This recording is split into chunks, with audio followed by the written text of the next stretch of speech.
Welcome to Time Sync, the weekly podcast to let you know what's worth sinking your time into. I'm your host, Sauce, and this week, last episode of the year, I am joined by Mr. Hummer. What? And back from his hiatus in Azkaban, Tito. Hey, happy to be here. I have not been listening to the pod. I've been down in Georgia working to figure out how these liberals got these votes passed. I don't know what you've been talking about, but we've got some big stuff coming. So I'll cue into my other podcast at the end of this podcast so you can hear what I've been doing. Stop the steal. Stop. Thank you. That's Okay. where you want to go with your intro. You have been listening. All right, cool. First time back from your hiatus. You got your assault rifle with you? I know you were eating pie. I have been eating And- pie. Brad. I have the most hours logged into Cyberpunk, my assumption. So you have no spoilers for me. I have all the spoilers. We got a great end of the year episode for you this week. This week, we're talking about Cyberpunk 2077. We're catching you up. No. on it. Let's not talk about it. We are not talking about Cyberpunk. Hummer, change your background. And we're going to be talking about the best TV of 2020, the best movies of 2020, and the best video games of 2020. So stick around. It's going to be a good one. I haven't, like I said, not been listening, and I just prepared my favorite Christmas movies. Have you guys talked about that? No, yeah, go for it. Let's hear. Okay, so I don't know if you've mentioned this, but love Muppet Christmas Carol. Really well done take on the Scrooge franchise, and original songs that are The amazing. Scrooge expanded universe. Yeah, the whole Dickens universe. Can't wait for Ghost of Christmas Present standalone feature. That's a jolly guy. He's got some good pipes too. That means vocal cords. That means singing voice in this context. The Ghost of Christmas Future standing feature is also the name of your sex tape.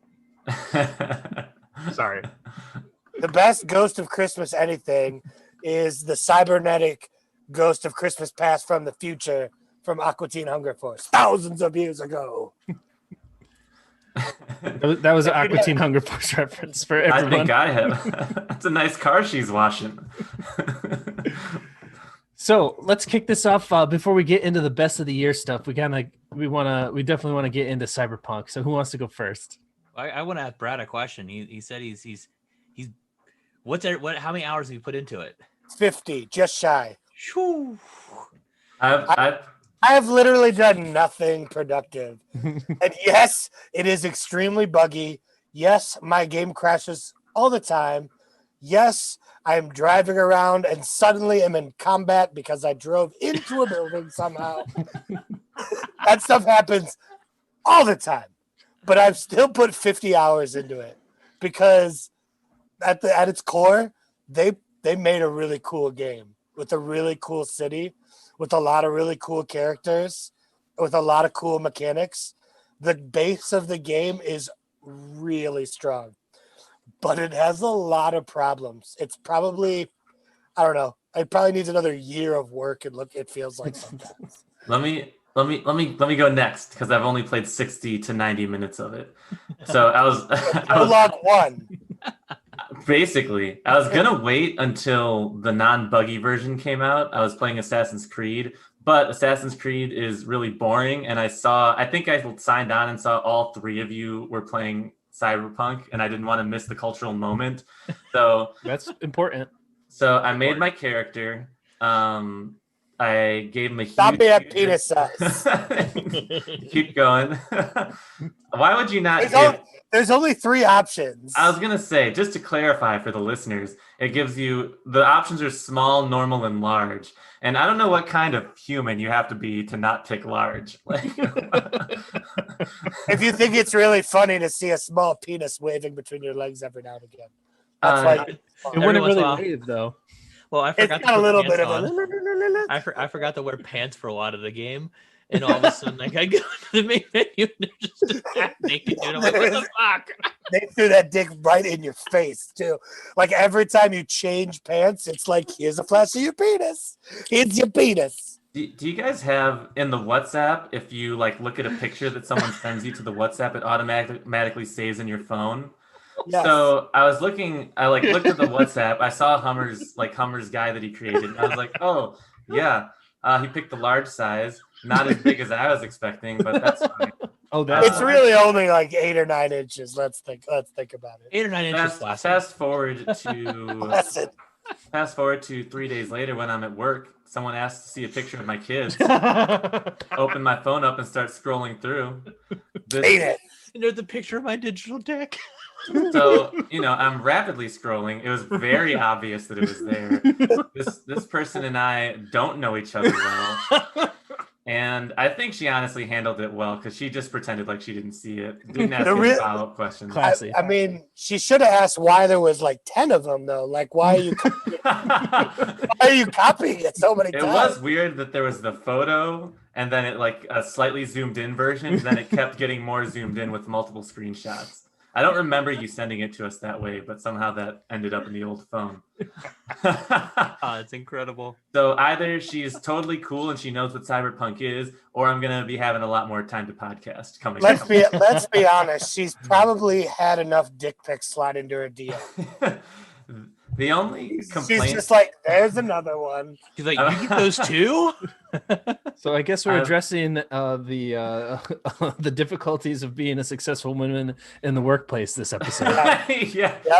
Yep. So the only complaints I have so far playing through it are with the character creator, and this is a complaint I have with all character creators, which is when I'm trying to make someone who looks like me, they don't make the eyebrows thick enough. There's just not a thick eyebrow option that really matches with what I have going on. I'm gonna take you to NBA 2K's player creator where you can be the thickest unibrow you've ever seen in your life. Just for the listeners that aren't watching, Tito has a strong Asian Javier Bardem look to him. Javier Bardem is a handsome man, some people think. So Hummer, how many hours have you put in? 32.7, a far cry from 50. Man, I'm gonna have to guess I'm between 20 and 30. I'm a level 20 street cred. No, 22. So I don't know what that means. Street cred or actual level? My actual level's like, I have no idea. I have to look. Let me give you my hot takes. I'd also have to have it right in front of my face. You guys are playing on, Brad, you're playing on the Xbox OG, right? Xbox One. The one, right, yeah. And then what are you playing on, Tito? Xbox One. Okay. And Hummer's playing on PC, and I'm playing on the One X. So I'm definitely having some of the glitches. Like one of the most annoying ones is if you aim with a tech weapon, like aim down your sights, it just won't shoot, which during like a super strong boss battle is very inconvenient. Seems bad. You have to charge the tech weapon. It won't work at all, even if you try to charge it. It's a pretty, like, I researched it. It's definitely a big glitch, but it definitely crashes every now and then. But for me, it always seems to crash at like 11:30, which is perfect because it's like, oh, I'm going to bed now anyway. So it's a good natural stopping point for me. Learning. As far as the gameplay goes, it's a mashup of Fallout 76, Fallout 4 and Grand Theft Auto. Like I was expecting this next gen fluid gameplay, gunplay to be smooth like a Halo or Destiny, but like deep role playing lore like Mass Effect. But what I got is me trying to position my crosshair perfectly on an item to pick it up, a very clunky like Fallout. The story is definitely great so far. I'm enjoying that a lot. I'm a hardcore sci-fi person. Like I grew up, like if I had to choose between fantasy and sci-fi, I'm picking sci-fi. It's very crass and very fucked up shit happens. Not for kids. It is not. It's definitely like NC-17. It's for all of the adults who were able to get their pre-ordered Series X's. It's not for the kids who are begging their aunt uncle to give them the Series X. Like, and I'm like kind of surprised like how hardcore it is, which I can appreciate as an adult, but like I can see a lot of people. I can see it. A lot of people not having the stomach for it. Yeah. Have you slept with a hooker yet? I mean, I wanted to know. I was low on health. I wanted to know what happened. Which one? It doesn't restore your health. Did you do Angel? Angel I don't remember who it was. and Hell. My wife walked in as I was designing my character at the appropriate character designing moment with the wiener design. If you And didn't spend an hour on the wiener, she wouldn't have. She's like, I know that one. There was a large window at which she could have seen this design. How large? Well, there's 3 window sizes. Yeah, there it is. So she walked in and she's like, do they do this in every game? And I was like, no, I think this is the first one where they let you really design your wiener. And she was like, so they're not gonna just put this in the game without you using it. Like it's there for a reason. She called it Chekhov's wiener. I think she called it Chekhov's dong. That's better. That's better. Yeah. That's incredible. Yeah, it is an example of like how crass the world is. You can, like items you can find to break down into components are dildos everywhere. They're even in cutscenes just in the background. Like they're everywhere, like unnecessarily so. But it's still a funny game. The shooting mechanics aren't that great, but I mean it's an open world RPG packed with stuff to do. But I'm not enjoying any of the side missions. I'm really just I'm playing them, but they're not as good so far for me as the main missions. Some of them just like you don't get why they're there, and then they kind of bring them back around again later. Some of them are. I played like 1 or 2 that are really fucked up. Like the decisions I decided to make throughout were like fucked up. I heard that instead that's all I could say about it. Like I was watching things happen and I was going, that's fucked up. Yeah, I agree. I will back that up. I heard that the overall game, the overall game structure, and this is from the IGN review, so credit where credit's due, is instead of your normal big open world game where there's like one pillar that you follow, one main storyline with smaller side quests, it's like a more truncated storyline with like tons of branching side quests that kind of intermingle with each other and change the outcomes as you go through. Is that Brad? Let me ask you this: did you play The Witcher 3? I did play The Witcher 3. So I think it's very similar to what they did in that, where there's 3 kinds of missions. For example, well, there's more than 3, but there's 3 main ones. There's in Witcher 3 they call them contracts. In this game they call them gigs, where they don't really affect the story, but it's a way for you to earn money, and sometimes you meet interesting characters or things like that. You get rewarded with items or cars or things like that. Then there's the side quests. A lot of them you find randomly. Sometimes your fixer gives them to you, which is another system that I think is really weird. Anytime you enter a new island area for the new time, you'll get a phone call from a fixer. And then, like, I don't understand their purpose because they don't really give me that many jobs unless I'm, like, walking up to where the yellow question mark for a job indicator is. Then the fixer calls me and is like, oh, hey, there's a job, like, right where you are. Let me tell you all the details. And you're like, wait, why don't... Like, I don't understand why these just aren't coming through, or like you're having to go to the fixer, and like there's a lot of there's enough that they don't tell you, which is very similar to what they did in The Witcher. I mean, like I just finished The Witcher 3 recently, so it's very reminiscent of what they did. They just changed a lot of mechanics, put us in a new universe, but like it still feels like their basic game, I guess. Is it the same? Did the same people who did Witcher 3 do Cyberpunk? Okay. Yeah, CD Projekt Red, and I know that they're working. I know they're working on The Witcher 4 right now. It's a soft which obviously they're not hard focused on because of like they seem very worried about how poorly Cyberpunk is doing. Like if you follow their social media at all, they are. Like it's almost like pity party situation now, where they're like, "We're sorry, we really want to make a good game. We're so sorry." It just wasn't meant to be played on the original Xbox Ones. I mean, I can put the glitches aside because I know they're gonna fix them and it's gonna be fine eventually. All the technical stuff is gonna get fixed at some point. How's it going, Hummer, on PC? So this is where it's like it's me being a little baby bitch. in all honesty, because the glitches are nowhere near as bad as what you guys are talking about. The glitches I experience on PC are like, one of them's like, go up and talk to Panam, and you walk up to talk to Panam and you can't talk to Panam. You have to restart the game in order for it to reopen up the dialogue box. Yeah, that's we have the the same extent. problem. That's like the extent of it. You get some floating cigarettes, but one thing I'll say about the game, it is beautiful. Like the graphics on it, like are amazing on what they were able to do. Like once they come out with the like for people who had the Series X or getting the Series X or the PS5, when they have that enhanced version come out, it's going to be amazing. It's going to look amazing. The gameplay so far, I like the game. I think you guys are spot on with how it's like, the main story is cool. The side missions are, some of them are just like, why? I'm really curious what the playability is going to be after I beat the story. Like, am I going to want to go back through and play it? They're going to have a lot of free DLC and a multiplayer mode eventually. Well, with what you were saying too, with like this game not being designed on, for Xbox, I think the biggest thing that they screwed up on is they didn't show any of the footage to reviewers on the original Xbox. We know why.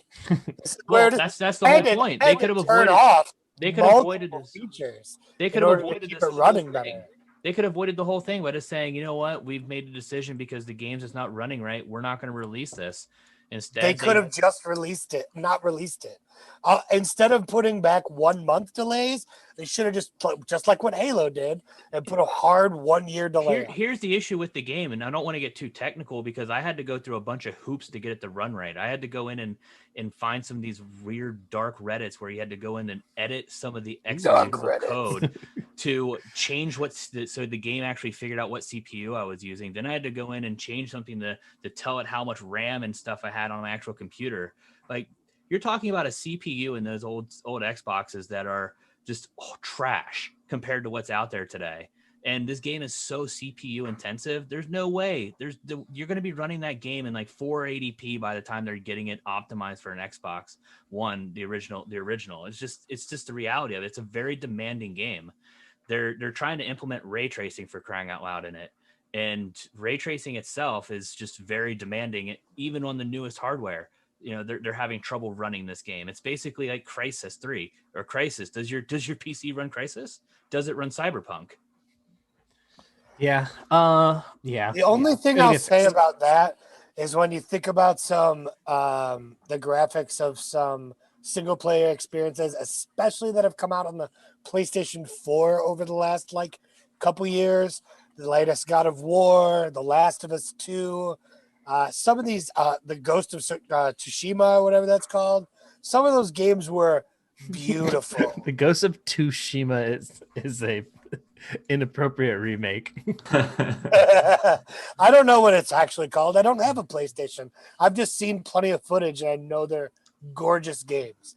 So I think the problem was at some point CD Projekt Red really devoted their time to what is now the current generation consoles ports and then the PC port. So it's obviously going to run better on those. It's actually not a PC port from what I found out, though. It was made PC first. So, yeah, that's what I'm saying. PC so everything was console. Everything else is port. That's what I meant. That's what I meant. Yeah. It was made for PC and then it was ported to everything else. But the focus on the last gen, the Xbox One, the PS4, became less than, but they still decided to release those versions first because they needed to get out there and get their money. When it comes down to it, the one of the big things about the game is fighting corporations and the big anti-corpo themes. And I think it's going to be a lot of angry 18-year-old white boys anti-corporate. So it's good, but Antifa might actually form just based off this game. All right, I got to move this along so we can get into the best of the year. Clearly you love it, Brad, because you're still put 50 hours in, and Keanu Reeves crushes it in the game. Definitely the game right now is worth checking out, even with all the bugs, I think. But let's move on. So did we give it a score yet? No, I want to finish it before I give it a score. All right. But I want to give it a score. Okay, go ahead. Never mind. Just off penis creation, you want to give it? Do you want to give it a small, medium, or large? I would give it a medium right now. A medium, extra medium. All right, I'm good. I forget who it was. One of I the agree. review sites said it perfect. They went and revised their initial review, and they basically said, if you have an Xbox One or a PS4, wait, don't buy it. If they say if you have next Why? gen digital, The buy next gen version is free if you buy it. If you want to play it, play No, it. they're basically saying by that time when they put all these patches out, it's going to probably not be $60 anymore.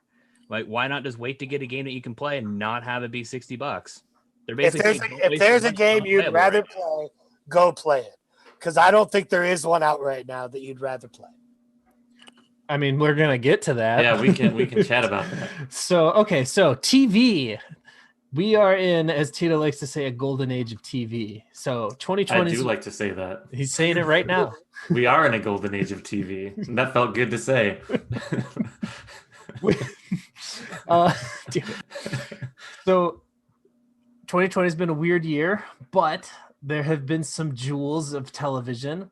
So what out of everything that's come out this year, or maybe hasn't come out this year, but it's really hit its stride this year, what do you guys think is the best show, or maybe not critically the best, but what people need to put at the top of their list that they need to check out that came out or is hot in 2020? Queen's Gambit. Queen's Gambit's really good. Okay, so I did some homework here, as I'm sure everyone else did. I looked through the old episodes to see what we had previously talked about, because I have a little bit of recency bias as to what stood out in my mind. So Yeah, I think same. front runners for me, when I was first brainstorming this, were Queen's Gambit, which my wife and I just watched in like 2 days. We just watched all the episodes. Big Mouth season 4, I really enjoyed. We can kind of discuss going back and forth about that, but I really like that. Mandalorian continues to just crush it this season, every episode. That's 4. We can come back to talk about this, but the first episode we talked about Tiger King and how much of a cultural phenomenon that was at the time. So you got to put that up there. And then the 5th that I had put in there was the Joe Biden acceptance speech the Sunday after the election. So yeah, that was very nice and fun to watch. When I was talking about this earlier, my wife wrote that joke for me and requested that I give her credit for it. That's a pilot, though. The other one that I really liked that we talked about when I was looking back at old episodes was Dave, the Lil Dicky TV show. Dave is really good. I love that show. I could talk about this for a while. So let me circle back to shows that got hyped but maybe didn't live up to it in retrospect. We can talk about these ones first. Looking at that list, I would probably say over the last year, I was gonna say Queen's Gambit, but it's tough. Queen's Gambit was so It's good. very good. It's very good. Man, it's good. Queen's Gambit or Dave or The Mandalorian. So out of all those things, if nobody's watched any of those, that's what you would put at the top. Are those your top 3? Because you didn't mention Lovecraft Country. I think in retrospect, Lovecraft Country is so weird and interesting, but I don't think it's for everyone, and I think it's definitely below those 3. There's also Doom Patrol, Umbrella Academy Season 2, The Boys Season 2. All 3 of those interesting, but I haven't finished any of those 3 seasons yet. They haven't captured me, so I would still rank those below. There's shows that you run into, and I'm sure you guys run into all of this, where you're like, you have an hour, spend a time, whatever, with yourself, with your wife, or by yourself. I don't hang out with my wife very much anymore. Maybe we should cut that joke. But there are shows I don't edit anymore, so everything's staying in. Oh God. All right, I'll be more careful. Basically, there are shows that you run into. You watch the first episode and you kind of have to watch the next one. So you'll stay up late. You'll make a little extra time to get to that next episode. And so Westworld, I guess you had to watch that show by show. But like Space Force, it took me a couple of weeks to watch. Bly House, it took me a couple of weeks to watch, which that one was good. But those 3 shows that I told you about, like I made time to watch those. that's like a classic time sink. I made time to watch those. I watched them in 2 or 3 days. So what's it gonna be, Tito? Hummer just threw out Queen's Gambit, no question. Queen's Gambit is great. I think I'm gonna go Mandalorian just because I think it's accessible to everyone. Just because you got to be different. Actually, I was really hoping he wasn't gonna say Mandalorian so that I could say Mandalorian. I also wished to say Mandalorian. I mean, look, Mandalorian's great too. So it's honestly, for me, it's very close. I just don't think I'm going to watch season 2 of Queen's Gambit or be as excited about it. Are they doing a season 2? Yeah, is there a season 2? If they do, that's what I'm saying. Like, I don't know if I can get as excited about it. Where the Mandalorian, I'm loving that it's clearly going to be, a repeating season because we're on season 2. So I just give Queen's Gambit as it's one off. It's my thing to watch in 2020. You're going to be able to consistently watch Mandalorian for the rest of the time. Why are you green? Do that. I didn't see anything. It's lighting up your entire face as well. Like you're the only one that can't say I don't see anything because there's green refracting off your screen. Tangent. My wife's family heard a noise in our car and they've been bugging us for weeks to fix it. And I think we're just going to gaslight them because her mom and dad are older and just be like, yep, we fixed it. What noise? Are you hearing that in your car too? So I was thinking about trying to gaslight Sauce there, but it doesn't work if someone else is helping him out. Back in my day, we used to call gaslighting lying. And it was great. Did we talk about that time you literally and figuratively gaslit me in your car? Well, you started the story. I feel like you have to finish it. One time in high school, Sauce and I were driving in his car, and all of a sudden, it smelled like a horrible fart. And I was like, did you just fart? And just shocked and amazed, he was like, what? No, you farted. And he was so emphatic and so serious that for 1 second, I was like, did I fart? No, I obviously didn't fart. It was you. And then he just started dying laughing. That's when I knew this guy was going to be great in sales. Yeah, that's what I thought gaslighting was until just now. That's where the term comes from. So I did want to pick Mandalorian because it's fantastic. I would recommend it to anybody. But also Umbrella Academy season 2. It's hard to find a show where season 2 is better than the first season. Like often, obviously, season 2 of The Office is like the greatest thing ever created. Season 2 of Community is good. Yeah, it's better. Season 2 Mandalorian is better than season 1.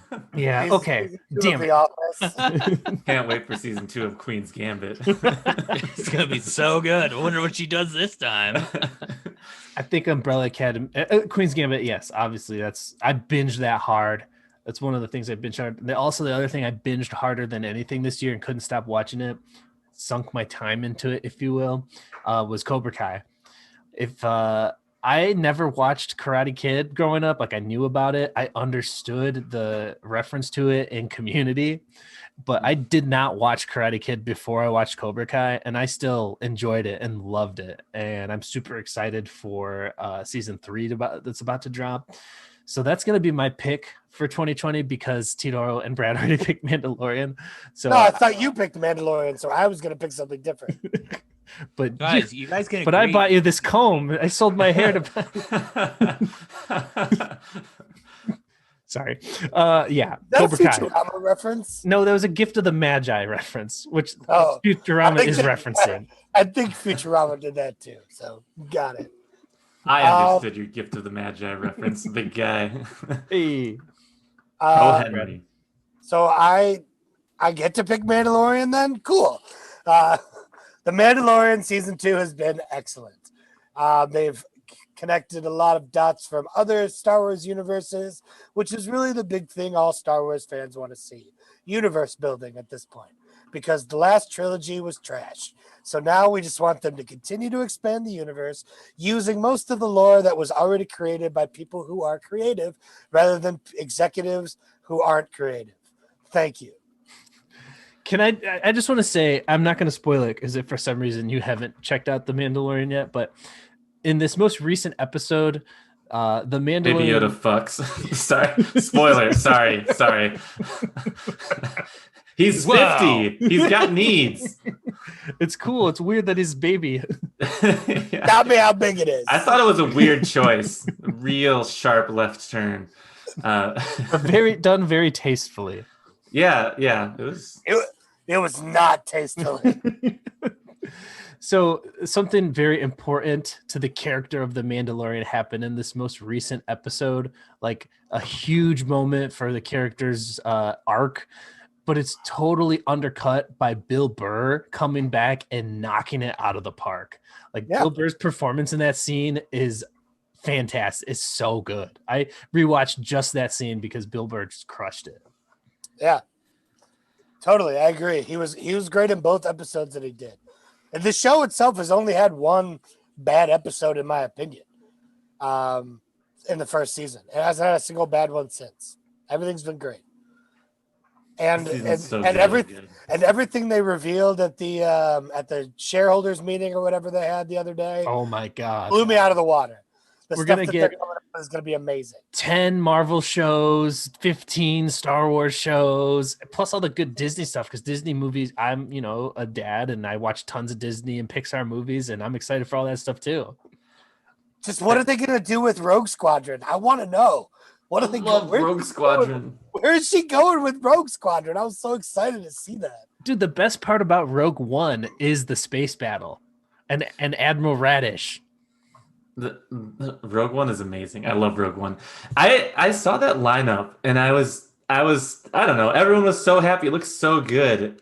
I remember being a kid and like reading comic books and seeing like the old Star Wars movies and reading like, Harry Potter or whatever, and just being like seeing the individual Spider-Man cartoon and being like, they have so much material. Wouldn't it be cool if like they made a big movie and maybe made another big, and then like Spider-Man and Wolverine teamed up, and then maybe everyone would team up in a big movie, and then they actually fucking did it, and it was amazing. And they're still doing it. They're only making it bigger. It's just like my idiot kids are gonna grow up spoiled with all of this stuff and like not know what it was like. We had to fight Screw for you guys. I'm not letting you watch it. You're grounded. Yeah. You're turning into a different version of the old man. They're like, in my day, we walked to school. And you're saying, in my day, we had to read our graphic novels.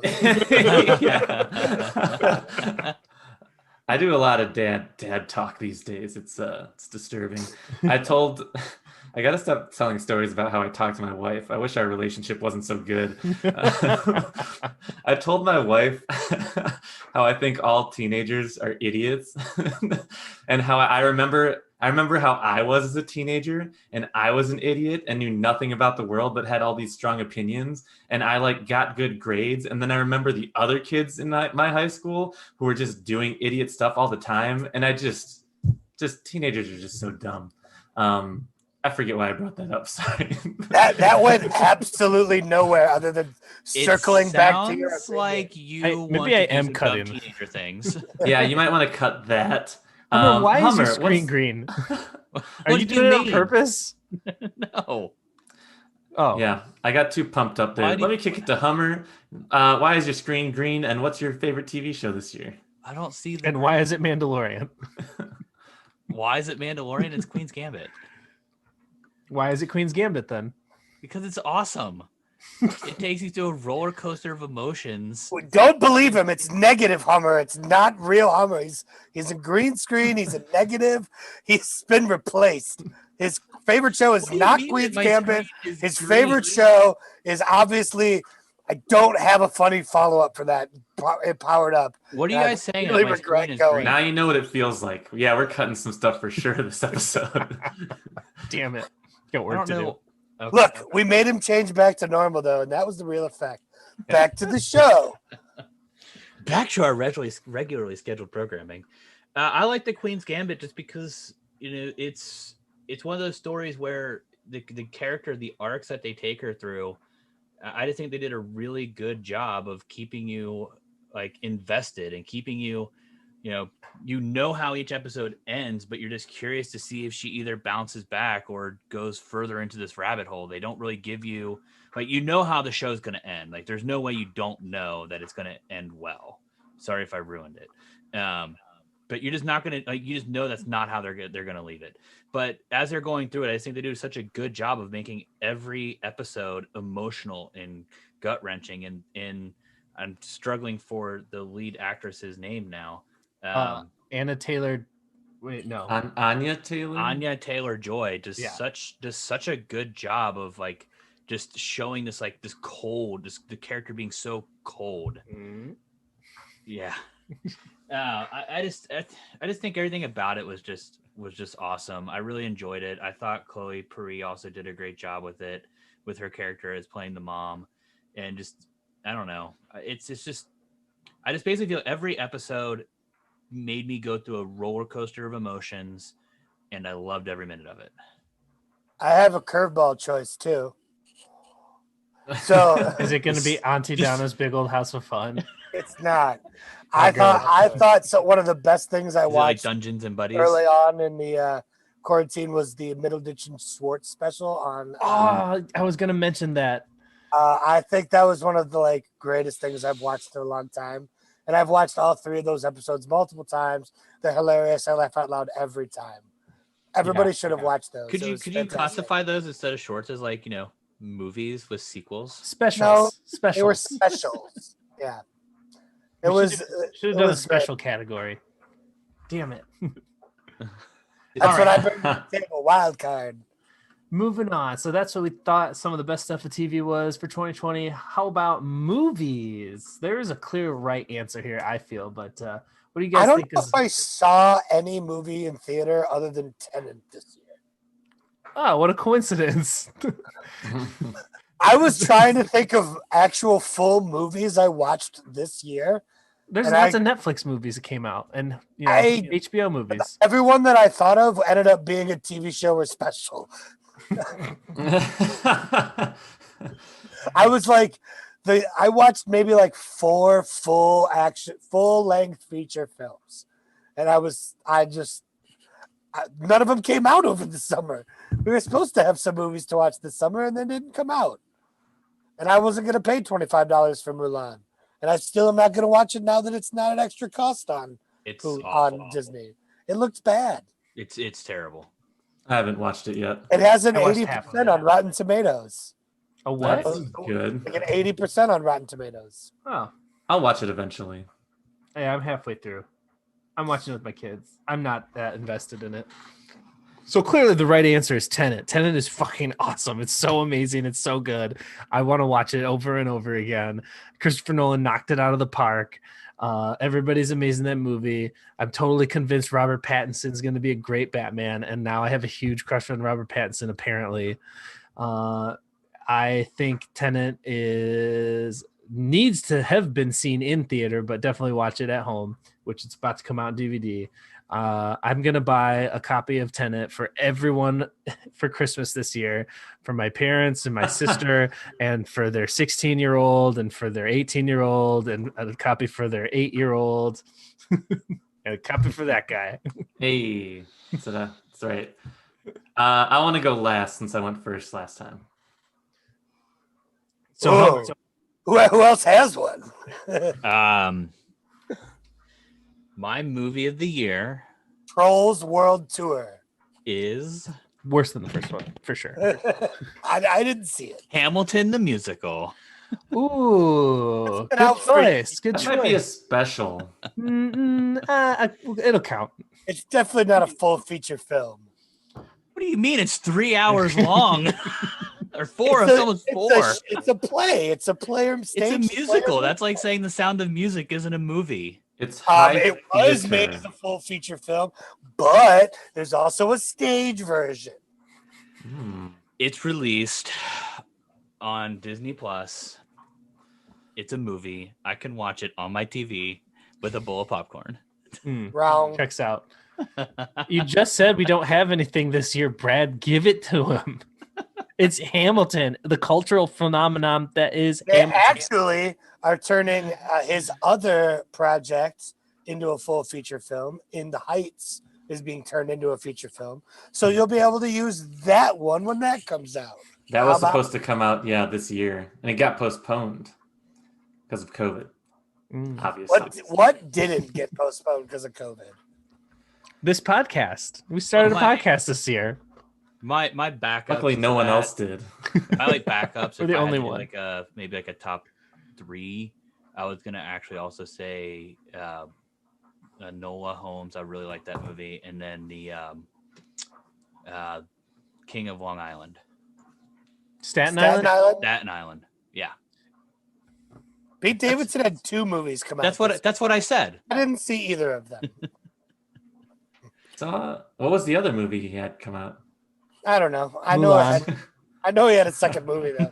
It was Mulan. Yeah, definitely Mulan. My other choice. Yeah, the other. I was debating between either Tenet or Onward because I love Onward. Did you? Onward You come really out did? this year? Yeah, it did. But you really liked Onward? Yeah, I liked Onward. It's good, that? and it's got great voice acting, and it's good. a coming-to-tale story for a young boy and their father. And as a father, it emotionally struck chords in me that resonated to my core. And I thought it's a fantastic Pixar movie. It's probably one of my favorites. You think it's a story about the bond between a father and sons, but it's really a story about a bond between brothers. And as someone who has 2 beautiful boys, Lark and Sparrow, just really also resonated with me. It was, oh man. I would agree that Dungeons and Daddy was the best thing we found this year, though. Let's put a pin in that. Yeah. Let me talk because we should definitely talk about Dungeons and Daddies. Stop this podcast, listen to the entirety movies. Yeah, so it was a weird year for movies, for obvious reasons, COVID. So like all of these big blockbusters got postponed, and so I have one movie on my list, and it's one that I don't know if you guys have seen because you haven't talked about it. My favorite movie. So I had a list of the movies I'd seen. So King of Staten Island, Artemis Fowl, which was bad, Bill and Ted 3, I didn't see. Oh, trash. Borat 2, which was actually surprisingly good. I saw. Did anyone see Love and Monsters? No. It's good. Monsters, It's really good. I didn't see Tenet because it's in theaters. I didn't go to theaters. That's probably the runaway hit, I would guess. Like for people who've seen it. But the rest of the movie selection kind of reminds me of video games in 2019, where there were a lot of pretty good ones, but there weren't any like big, classic, amazing video games. Control. Yeah, it's pretty. I loved it. Sorry. It's go ahead. it's whatever. Sorry. Didn't Love and Monsters actually kind of reminds me of Control. Like a cult, not from like any kind of narrative perspective, but from like a cultural, like it was really good. It wasn't like a giant big budget movie, but it was interesting. It was a new universe. It was emotional when it needed to be. It was funny when it needed to be. And I just enjoyed the whole movie. It's not going to win any Oscars, but it was good, solid, everything I needed to be in the Halloween times. So let me, quick tiny premise. World's taken over by monsters. Humans live in little underground enclaves. At the beginning of the world being taken over by monsters, one dude gets separated from his love, and then 5 years later he is a notorious coward but finds his bravery and travels across the US to go reunite with her. And it's great. There's a dog in it that he travels with. Him and the dog travel. They fight monsters. I don't want to know. Emotional stakes. No. Just no, I'm not gonna watch it now.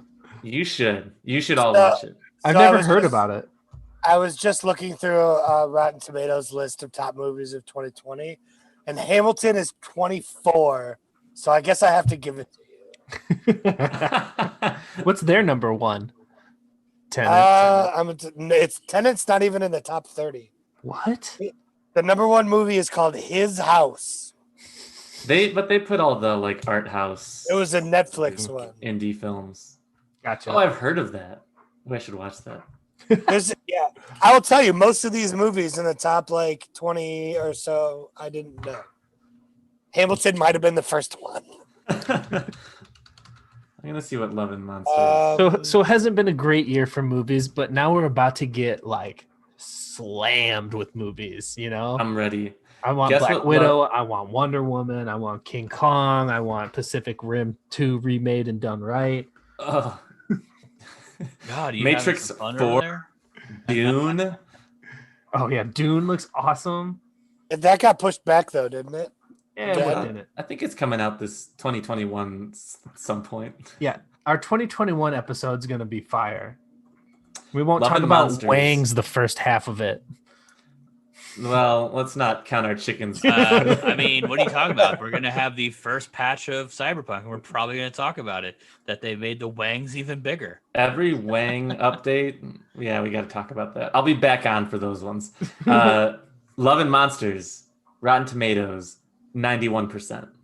I didn't know that. I saw before. that. Yeah, You guys should all watch it. You'd all like it. It is good. well, that's the point of this podcast. That's my movie. That's my movie of the year. I haven't seen Tenet. That probably would beat it out, but it's surprisingly good. I don't want to hype it up anymore to raise your expectations too much, but it was really solid. There's so many good movies I want to like.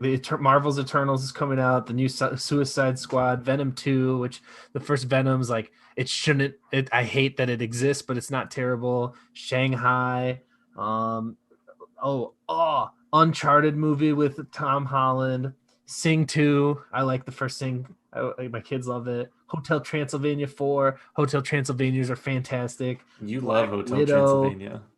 The Sherlock Holmes 3, Black Adam, a new Ghostbusters, Cherry with Tom Holland, which I got to be a extra in, and I'm definitely in a couple scenes with Tom Holland, so definitely check that out. I forgot to ask you. I thought it was the Netflix one, Devil All the Time, that you were an extra in. Mm-mm. That movie already came out. Yeah. Space Jam Delusions. is coming out. The new Bond movie, the new Top Gun, which I still haven't watched the first one. Like next year is gonna be dope for movies. I'm pumped. So stay tuned for a whole year. Skip all of next year's content. Come back in December and we'll talk about it. But moving on here, while we still got time left on the One podcast a year. best Call it Eclipse. video games. One podcast to rule them all. Best video games of 2020. Who wants to go first? Hummer. Brad and Hummer didn't do their homework. It's not that I didn't do my homework. It's like I'm just thinking about the games that I actually played that were released in 2020. Yeah, My I went and favorite game- revisited a lot of games this year. My favorite game of the year was Assassin's Creed Odyssey, but that was obviously not 2020. Doom Eternal so far is fucking amazing. Yes. I'm giving some props up to that. Gears 5, I thought the story was incredible. Was that this year? It was. And Cyberpunk still, like, who knows? I could finish it by the end of the year. Like, so far the story is incredible. So I think there's a lot of good candidates there.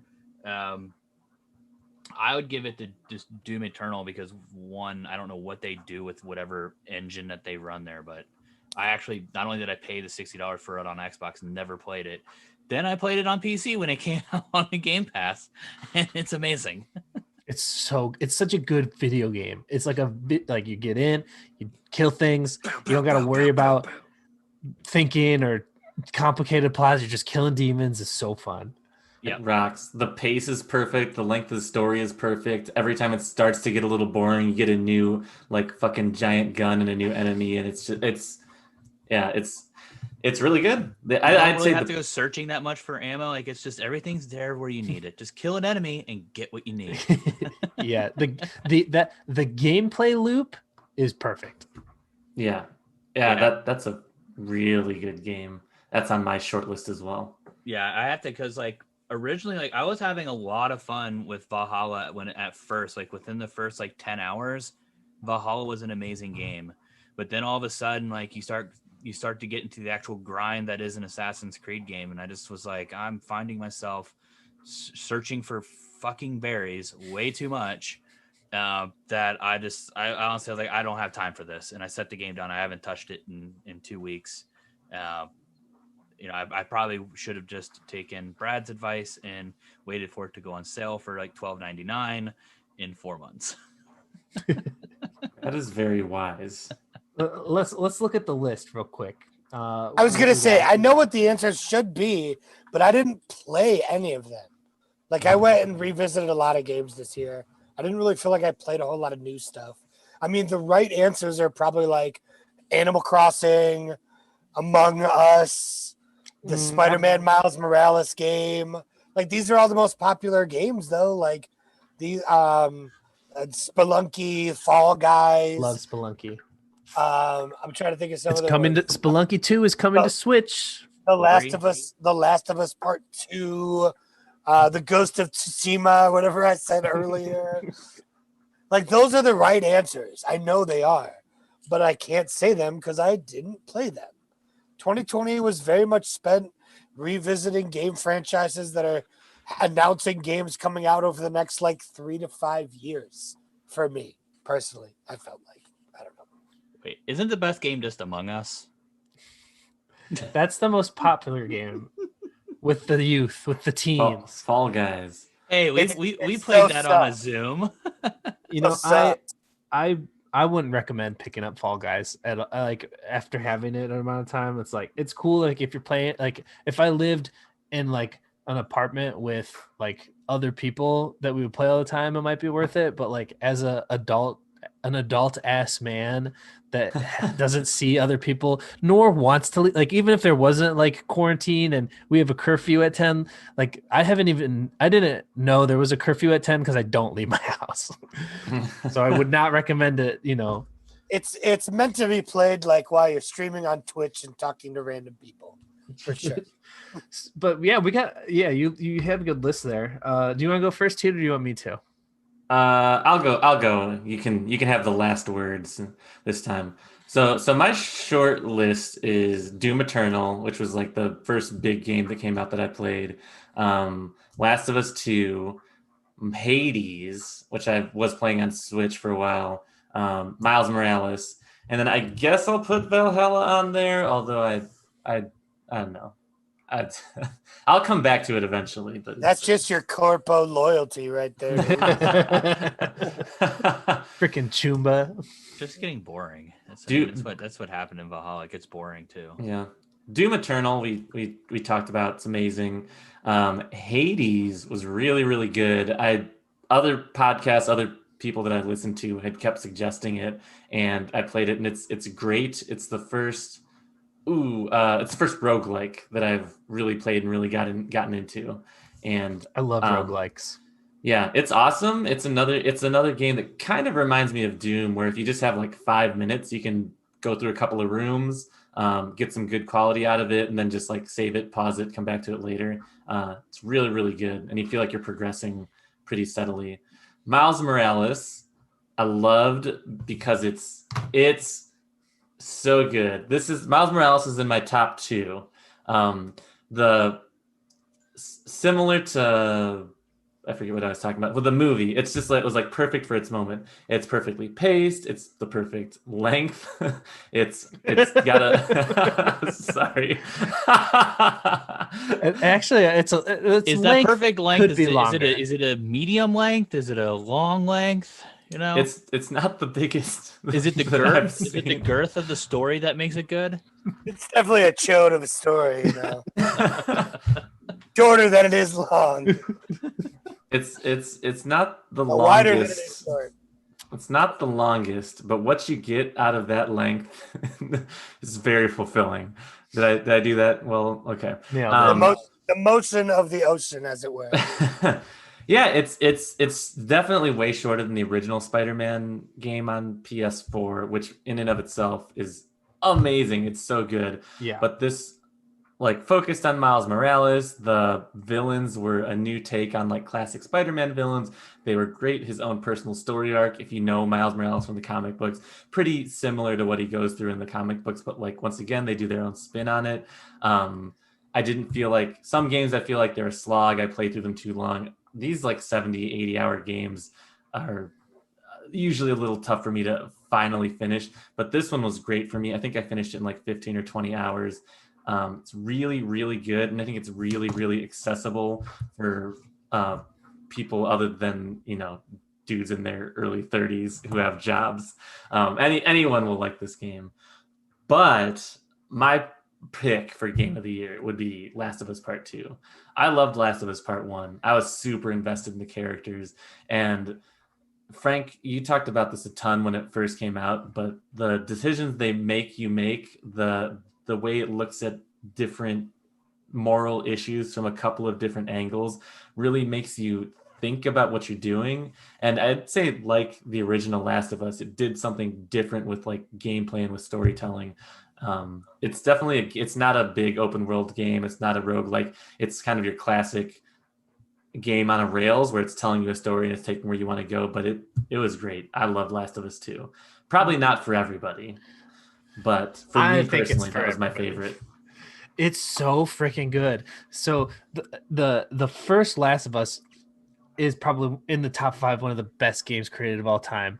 And amazing. I'm rehashing old points here, but like narratively, like story from plot A to the D or wherever they're going, it's like people study it, film students study it like our movies, video games. And we've had this conversation, but in the second Last of Us, they really take that and run with it. Like, yeah, we've already established like movies can be video games, but we're going to take it a step further and show you movies can be video games, but video games can do stuff that movies just can't by making you and putting you in these this very specific huge spoiler situation that you can't experience from a movie.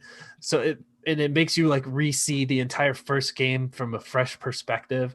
And this isn't a spoiler, but the game really makes you feel the weight of every kill, because it's a post-apocalyptic kind of, they're not zombies, but it's kind of like zombies, you know, kind of like Walking Dead. Humans, you know, are bad or turn to darkness in bad situations, so you have to kill humans. It makes you not want to. When you sneak up behind someone and snap their neck, it's brutal. You feel bad, and the game wants you to feel bad. Like, you kill innocent. I'm not gonna spoil it, but it is. Spoil it. No, Tito already spoiled the dog thing earlier. There's no spoilers there. Watch the movie.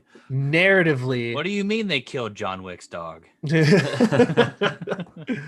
They referenced that in Cyberpunk at some point. Do they? I haven't gotten there yet. Yeah, somebody says that he took out like a mercenary's dog, and the guy went fucking crazy.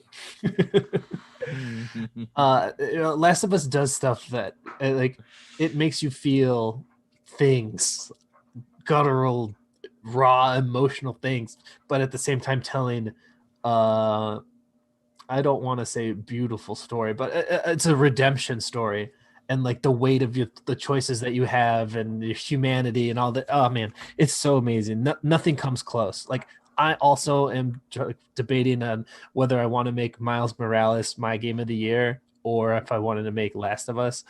But Last of Us is a milestone in the gaming industry of what you can do with a video game. While Miles Morales is a perfect video game, like I want to sit down, come home, have some fun, web swing, beat up some bad guys, enjoy a great story, great like length. Everything. Yeah, perfect size, just right. It doesn't hit those. Well, I mean, there's definitely emotional stuff. And pro tip, if you beat the game, there's other quests after the game that you really need to play too, to really drives home the ending of that game that you could miss. So definitely do that. But yeah, my choice is also Last of Us 2. It's so good. It is 100% worth going out and buying a PlayStation 4 now. They'll be cheaper because everybody's trying to get a 5. Pick up the first one. You have to play the first one before you play the second one. Or if you could borrow a PlayStation from somebody just to play this game. If you've never played a video game before, play Last of Us, then play Last of Us 2. It's so good. Ironically, Right. now is the worst time to buy a PlayStation 4 because no one can get a PS5. PlayStation 4s are still selling close to like retail, if not like slightly above it. Really? It's mildly infuriating because I was actually trying to go that route, and I'm like to the point where, like, you know what, screw it. I'm going to try and get a discless version of the PS4 or PS5. See what happens. I love Last of Us 2. That was creepy. I didn't like that. I love Last of Us 2. I love it. Yeah. You know, He's not wrong. I just think of I just crucified somebody in Cyberpunk, and I feel so bad about it. I literally crucified a person. It was fucked up. Fucked up. So you stole a scene from Last of Us 2, is what you're saying? Yeah. Cyberpunk stole a scene from Last of Us 2. I didn't know they did that, but I crucified somebody for a Hollywood brain dance, so everyone could feel what it was like to be crucified. I hated it. He died for. No, I'm not going to go there. Nope. That's it. That's Nope. what. That's Too how what far. the You That's talking the- about Dinobot? Yep. That's Yep. where the guy Dinobot. who That's had what I'm talking crucified about. went. That's where the guy who got crucified went. Okay. I didn't like it at all. I'll let him go there. Yeah, for sure. Narratively, though, Cyberpunk doesn't come close to The Last of Us, and that's the nature of a role-playing game. Is like, I'm going to be this type of person or this type of person. Where Last of Us is very cultivated. This The is character- what your experience you're going to have. Character is the character. You don't get to make up the character. Yeah. Last of Us is telling a story about Ellie, about Joel, and it's doing it. You already said it all. I'll just be repeating what you said. It's excellent. It's really good. Yeah, 100%. So before we sign off here, that's some of the stuff that we thought was some of the best of the year. We didn't But do low. before, wait, what? We didn't do low points. What was the worst? of the year? Let's get real negative to end this bad boy. I think we were pretty negative on some stuff, but I just wanted to throw this out there. Are there anything that you also thought was the best of this year, maybe just in your personal life or something else, like a good book you read? Anything else you guys want to throw out there? The Bible is just the best Oh book. God! Oh God! The best thing I found this year was the Dungeons and Daddies podcast. I think our friend group will agree at this point because almost all of us have started listening to it now. It's, You guys, ever since I recommended it, because I'm taking full credit, you guys have been quoting it and just doing little drops of it, and I love every second of it, especially because I'm fully caught up.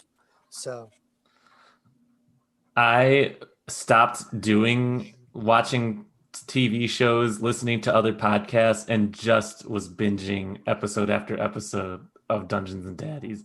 It's so good.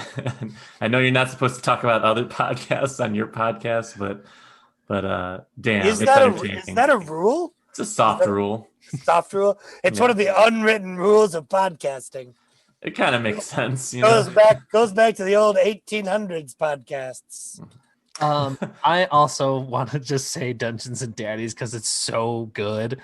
Yeah, and I want to reiterate what Tito just said. Like, I only want to listen to it. Like, I'll come home and instead of playing a game or watching a show, I'm just sitting in my room listening in my headphones to the podcast because I want to catch up. Because they're about 47 episodes in, and They're they also 48. a separate podcast, which is a different podcast that talks about like this their post-show podcast, and that's also really good too. It's really insightful to because a lot of them are work in the Hollywood and industry and have really just great stories. I wish I could recommend it to everybody, but I know it's a hard sell. Like, hey, this is a improv comedy about Dungeons and Dragons. You should check it out. But anybody that I try to talk them into it because it's so fucking hilarious. All of the guys and girl crush it. They're all amazing at coming up with the improv on the spot. They're all great writers. There's a lot of production value, which really can appreciate. Freddie Wong's crushing it with the editing and the music. All the side content is hilarious. All of those guys and girl, I just want to hang out with them. Play board games with them and joke around with them. They're so cool. I love this show so much. This is actually my second choice bonus podcast for the end of the year. They wouldn't let me on theirs, so happy to be back. We were your backup podcast. Yeah, that's okay. How about you, Hummer? Anything this year? Podcast? You mean besides joining the PC Master Race? That's huge. Should people switch to PC? No, the answer is no. It's a tough choice. It's an expensive choice. That is actually the thing. It's expensive and it feels like it's a never-ending chase. And honestly, the console just costs $500 and you get awesome performance out of the new one. So, chasing that purple dragon, huh? Chasing that purple dragon. Yeah. No, I mean, I think this year was just an awesome year for television or TV shows. The year of the streaming sites. Hulu put out some awesome content. HBO put out some awesome content. Netflix, like the competition. The only thing that, if we're gonna, since you said you want to get real negative, 2020, I always do.